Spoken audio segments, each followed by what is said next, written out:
welcome to another constructed video series here at MTGCardmarket.com. Today we're going to play Standard again. I'm going to show you some nice competitive deck that's a bit outside of the stale big three right now of Green-Black Delirium, Blue-White Flash and Red-Green Aetherworks. It's Green-White Humans, an updated version of the deck that Wescoe used to almost make top 8 at GP Denver. He lost his win in the last round for top 8, finishing in the top 20 something, and he also went 8-1 on day 1 with it, so the deck clearly did pretty well for him, just short of a breakout performance getting him into top 8 because he lost the deciding match. And yeah, I also really like the way the deck looks and what it does, so I figured I'll bring you a video of it showing you the deck if you haven't seen or heard of it before, and also show it in action some. So let's go over the cards real quick. We have as one drop the omnipresent Thraben Inspector, just a good one drop, and the human replaces itself in the late game and synergizes with the human synergies like Thalia and Sagada. He ran Expedition Envoy at the GP but cut them afterwards because they were just not doing that well for him, and one of the cards he added as sort of a 5th one drop, 5th Thraben Inspector that has some potential high impact in the late game. He added an Ovia Pashiri Sage Life Crafter, which can do some really nice things in drawn out games with her 5 mana activation ability, and also happens to be a human for Thalia's Lieutenant, so that's pretty nice, and obviously also for Heron's Grace and stuff. So the 2 drops are the 2 best humans in the colors basically. Duskwatch Recruiter, just another really good card that is a decent attacker thanks to the human synergies, and also a card that can take over a stalemate or win a game where you're low on resources and the opponent killed most of your creatures and this is the last guy standing. Then you can just start drawing cards, and if the opponent is a control deck and doesn't do anything on turn 2 after you played this guy, you even get to flip it and explode on the board with all your creatures being cheaper, so that's really nice. And yeah, Thalia's Lieutenant is one of the reasons to build this deck, and just a staple. Makes all your guys bigger, grows himself, so just a great card. Not much explanation needed. Next we have the 3 drops, another constructed staple in the format Tireless Tracker. Fortunately also a human, another card that is quite a decent attacker, although it might need a little to get going to grow enough to be a good attacker, but at the same time again the potential to take over a game alone. Like if it's the last creature that you have standing, its triggers can easily pull you far ahead and take over a game where both players are low on resources. Kind of pattern here that the deck is quite aggressive but not all in aggressive, so if things go wrong you can just sit back, stall and build up your advantage with the green humans to try and win the game that way. And another 3 drop is Thalia Heretic Cathar, just as like an additional 3 drop, and because her effect is really nice. Only 1 because the effect is not always that great and not super important, and she's legendary, but it's nice to have a 5th 3 drop and also potentially have that effect to snowball in some games.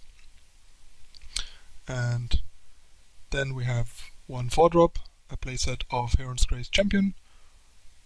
Basically your Thalia's Lieutenant 5 through 8, but in that case the guy only pumps your team for 1 turn, but also gives you lifelink, which can be really nice, has lifelink himself, and also has flash, so he's a nice surprise in combat.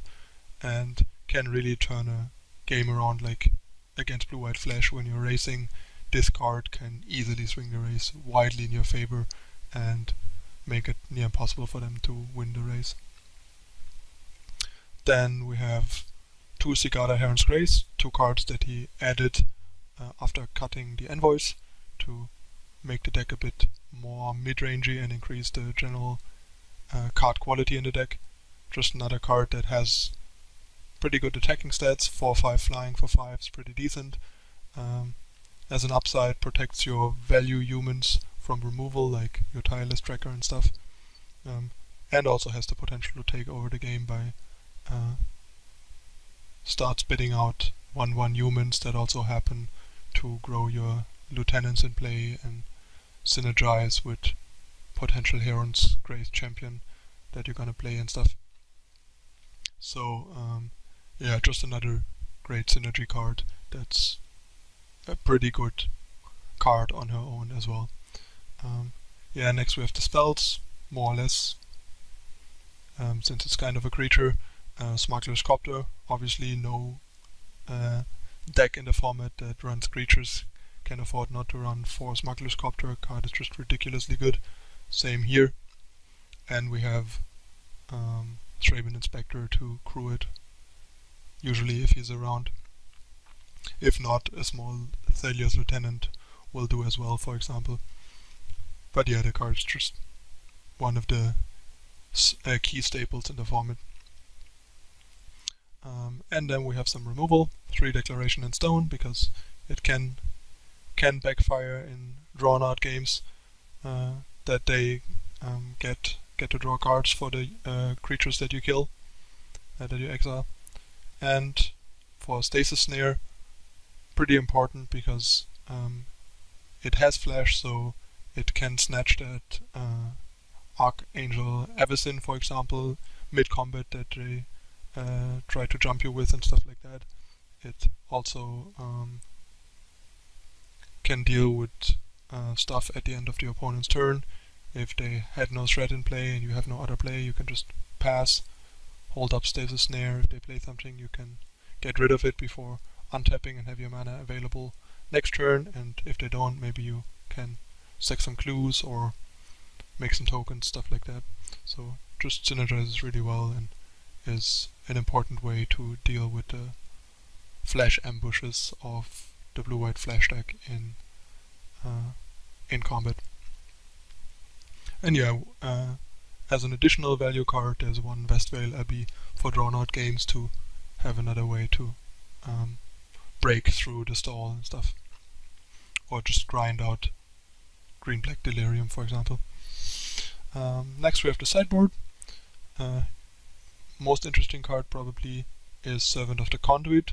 Seems like a weird sideboard card, but the plan here basically is to bring in Servant of the Conduit together with Gideon, usually in matchups where, for example, your removal is not very good. You can cut your removal for Servant and Gideon and just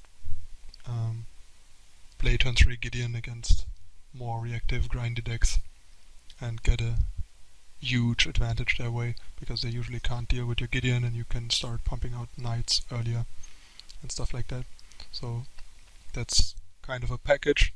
Sure, sometimes Gideon can come in without Servant, but most of the time they will come in together. Some Plummet as extra removal against Blue-White Flash, especially Avacyn and Spell Queller. The Force Declaration in Stone where it's needed, and Fragmentize against all the various artifact things.